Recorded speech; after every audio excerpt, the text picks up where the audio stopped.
बीरबल की खिचड़ी।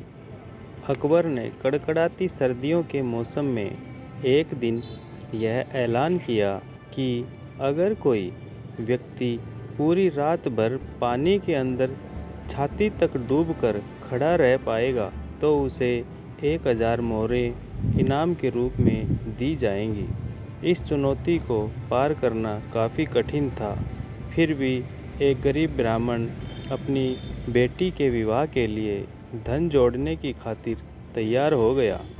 जैसे तैसे करके उसने कांपते ठिठुरते पूरी रात निकाल ली और सुबह बादशाह अकबर से अपना अर्जित इनाम मांगा। अकबर ने पूछा कि तुम इतनी सर्दी की रात में पानी के अंदर कैसे खड़े रह पाए?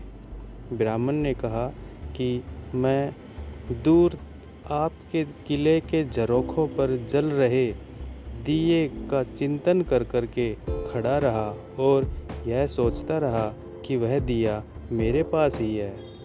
इस तरह रात बीत गई। अकबर ने यह सुनकर तुरंत इनाम देने से मना कर दिया और यह तर्क दिया कि उसी दिए की गर्मी से तुम पानी में रात भर खड़े रह सके, इसलिए तुम इनाम के हकदार नहीं हो।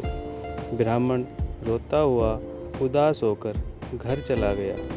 बीरबल जानता था कि ब्राह्मण के साथ यह अन्याय हुआ है।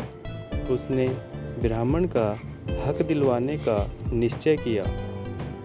अगले दिन अकबर और बीरबल जंगल में शिकार खेलने चले गए। दोपहर में बीरबल ने तिपाई लगाई और आग जलाकर खिचड़ी पकाने लगा।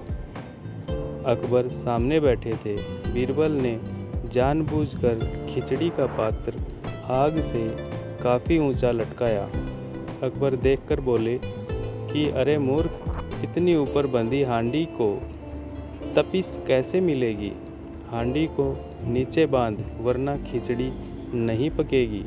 बीरबल ने कहा, पकेगी पकेगी महाराज, जरूर पकेगी, आप धैर्य रखें। इस तरह दोपहर से शाम हो गई और अकबर लाल पीले हो गए और गुस्से में बोले, बीरबल, तू मेरा मजाक उड़ा रहा है? तुझे समझ नहीं आता? इतनी दूर तक आँच नहीं पहुँचेगी, हांडी नीचे ले आओ। तब बीरबल ने कहा कि अगर इतनी सी दूरी से अग्नि खिचड़ी नहीं पका सकती तो महाराज, उस ब्राह्मण को आपके किले के झरोखे पर जल रहे दिए से ऊर्जा कैसे प्राप्त हुई होगी? यह सुनकर अकबर फौरन अपनी गलती समझ जाते हैं और अगले दिन ही गरीब ब्राह्मण को बुलाकर उसे 1000 मोहरें दे देते हैं और बड़े दरबार में गलती बताने के बीरबल के इस तरीके की प्रशंसा करते हैं। इस कहानी से हमें यह सीख मिलती है कि कभी किसी के साथ अन्याय नहीं करना चाहिए। धन्यवाद।